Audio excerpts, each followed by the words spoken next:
India has become only the fourth country in history to successfully land a spacecraft on the moon, the Chandrayaan-3. The project might solidify India's position as a global space giant. Only the former Soviet Union, China, and the United States have succeeded in gentle landings on the moon. Additionally, Chandrayaan-3 will land on the moon closer to its south pole than any previous mission in history. Scientists believe that the South Pole region contains water ice deposits, making it a major area of strategic and scientific significance for spacefaring countries. The water, frozen in mysterious craters, may be used to make drinking water or perhaps rocket propellant for upcoming crewed missions.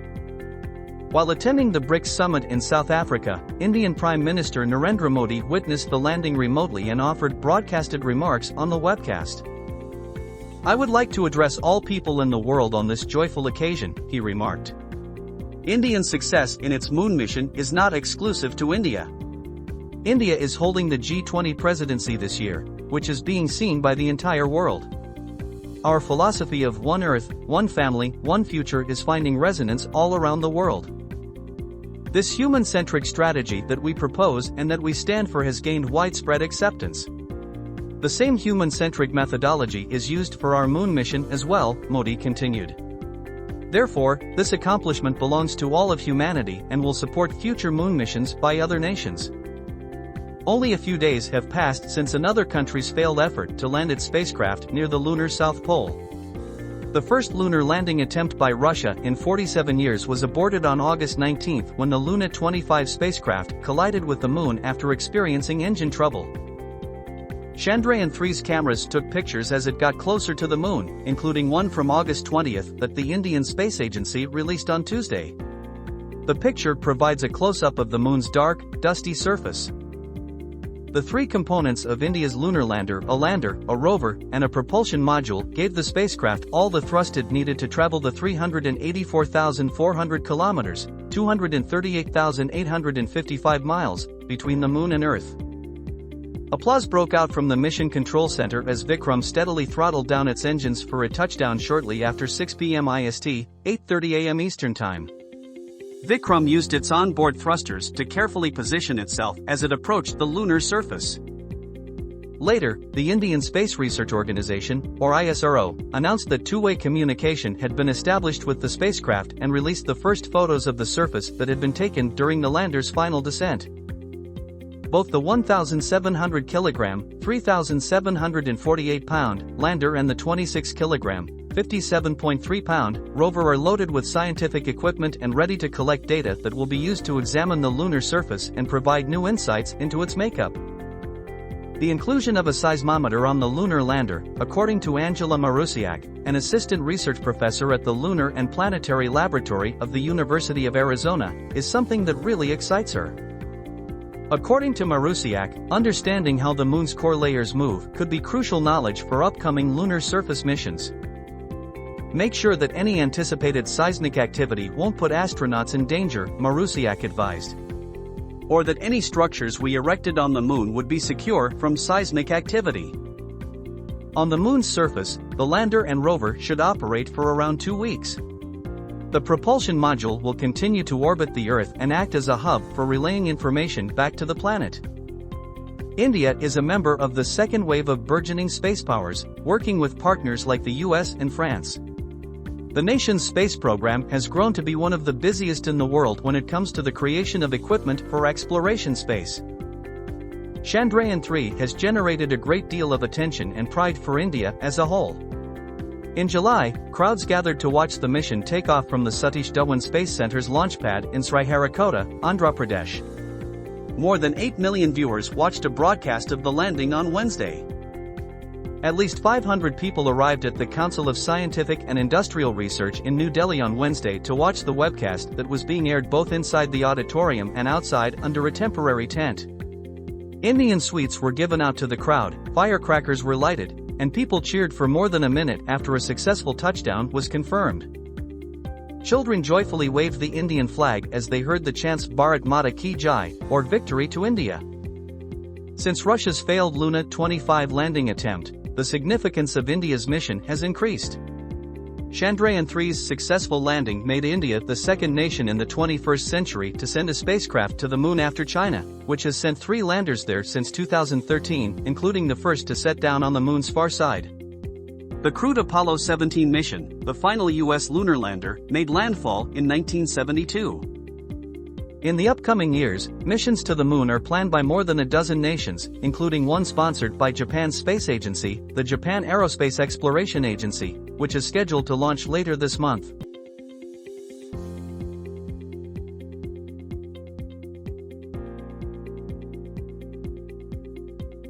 U.S. President Joe Biden has suggested that Russian President Vladimir Putin may have been involved in the recent plane crash that reportedly killed Yevgeny Prigozhin, the leader of the Wagner private military group. Biden commented that Putin is often linked to events in Russia. However, he stated that he lacks sufficient information to make a definitive statement. The crash occurred as the flight was traveling from Moscow to St. Petersburg. Prigozhin, once a close associate of Putin, had recently been seen in a video from Africa. Following a failed rebellion against the Russian army in June, he fled the country. U.S. officials have indicated that they wouldn't be surprised if the reports of Prigozhin's death were confirmed. The Wagner Group's media sources have claimed that the Russian Defense Ministry was responsible for downing the plane.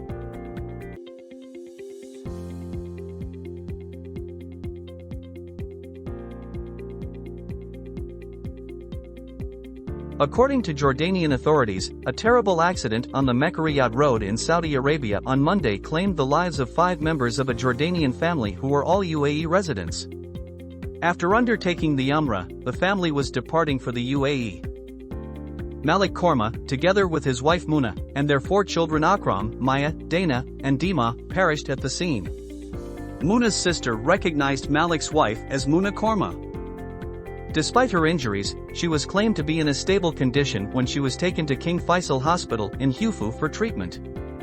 Numerous Saudi nationals reportedly remained on site at the hospital to console her and monitor her condition. Several onlookers stopped their cars at the scene of the collision to try to rescue individuals inside the unfortunate vehicle and asked for assistance from emergency services. There were no other information on the incident.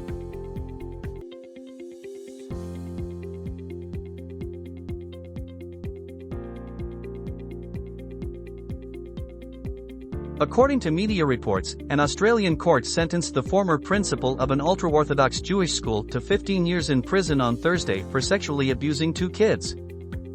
April saw the conviction of Malka Leifer for 18 sexual offenses, including rape, indecent assault, and penetration of a minor, 16 or 17. She was exonerated by a jury on 9 other charges. Former Adass Israel school principal Leifer, 56, entered a not guilty plea to all counts. Leifer, who is also an Israeli citizen, fled when the accusations were made in 2008 and was extradited from Israel to Australia in 2021. According to the Australian Broadcasting Corp, Victoria County Court Judge Mark Gamble set a non-parole period of 11 years and 6 months but said he would take into account the 2,069 days she had previously served. Between 2003 and 2007, when they were teenagers, 3 sisters accused Leifer of abusing them sexually on the Melbourne school grounds, in secure staff offices, while they were attending school camps, and at Leifer's house. Leifer was found guilty by the court of violating 2 of them.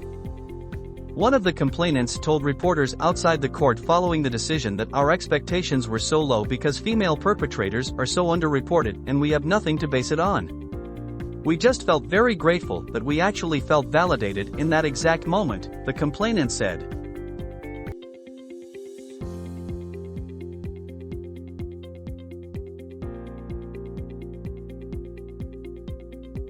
The pride of Cape Town Muslims is a Quran that was meticulously handwritten more than 200 years ago by an Indonesian imam who had been exiled to the southern tip of Africa by Dutch colonizers. The Quran is kept at a mosque in the city's historic Bo Cap neighborhood, where Muslims fiercely guard it. When tearing down the Awal Mosque as part of renovations in the mid-1980s, workers discovered it in a paper bag in the attic. When Imam Abdullah ibn Qadi Abdus Salam, also known as Tuan Guru or Master Teacher, was transported from Tidore Island in Indonesia to Cape Town as a political prisoner in 1780 as retaliation for joining the resistance movement against Dutch colonizers, scholars think that he wrote the Quran from memory at some point. According to Qasim Abdullah, a member of the mosque committee, it was extremely dusty. It looked like no one had been in that attic for more than 100 years. The construction workers also discovered a box of religious writings by Tuan Guru. Except for the first few pages, which were torn at the edges, the unbound Quran's loose, unnumbered pages were in surprisingly decent shape. The Arabic script calligraphy was written in black and red ink, and both colors are still in excellent shape. The local Muslim community faced a significant obstacle in their effort to conserve one of the most priceless artifacts in their ancient legacy, which dates back to 1694, putting all the pages holding the Quran's more than 6,000 verses in the right order. The late Maulana Taha Quran, head jurist of the Muslim Judicial Council in Cape Town, worked on this project alongside a number of regional Quranic experts. The entire procedure took 3 years to complete, including binding the pages. The Awal Mosque, built by Tuan Guru in 1794 as the first mosque in what is now South Africa, presently has the Quran on exhibit. The committee secured the precious manuscript in a fire and bulletproof container in front of the mosque 10 years ago after 3 failed efforts to steal it. The first of Tuan Guru's 5 copies, according to his biographer Shafiq Morton, was likely began while the scholar was detained on Robben Island, where anti-apartheid hero Nelson Mandela was also detained from the 1960s to the 1980s, and was likely finished after his release. Given that Arabic was not his first language and that the majority of these copies are thought to have been produced when he was between 80 and 90 years old, his accomplishment is all the more impressive. Mr. Morton claims that Tuan Guru served 2 terms in prison on Robben Island, the first from 1780 to 1781 when he was 69 years old and the second from 1786 to 1791. I think he wrote the Quran, among other things, to cheer up the slaves around him. He came to understand that, by writing a copy of the Quran, he could both educate his people and instill in them a sense of dignity, according to Mr. Morton. If you look at the Dutch paper in the archives, it is extremely similar to the paper used by Tuan Guru. Most likely, the paper is the same. He would have built his own bamboo pens, and it would have been simple to get black and red ink from the colonial authorities. Tuan Guru was inspired, in the opinion of Sheikh Owaisi, a lecturer in South African Islamic history who has conducted in-depth research on handwritten Qurans in Cape Town, to maintain Islam among Muslim slaves and captives in what was formerly a Dutch colony. Tuan Guru was writing the copies of the Quran, teaching it to the youngsters, and helping them memorize it while they were preaching the Bible and attempting to convert the Muslim slaves. It portrays a tale of tenacity and resiliency. It demonstrates the degree to which those who were transported to Cape Town as slaves and convicts were educated. A 613-page Arabic textbook called Marifat wal Iman wal Islam, The Knowledge of Faith and Religion, was also written by Tuan Guru from memory. The book, a primer on Islamic doctrine, has been used for more than a century to educate Cape Town's Muslims about their religion. It is in the property of the Rakiap family, who are Tuan Guru's ancestors, and is still in fine condition. The National Library in Cape Town houses a replica. 100 or so copies have been made. A number of them have been given to distinguished visitors, and one was presented to the library of the Al-Aqsa Mosque in Jerusalem in April, the 3rd holiest place in Islam. Ganef Hendricks, the leader of the Muslim political party Al-Jama'ah in South Africa, took the oath of office with one of the replicas in May 2019. The Dutch had no idea that by expelling Tuan Guru to southern Africa, they would unwittingly serve as the impetus for the expansion of Islam in this region, where Muslims currently make up about 5% of Cape Town's estimated 4.6 million population.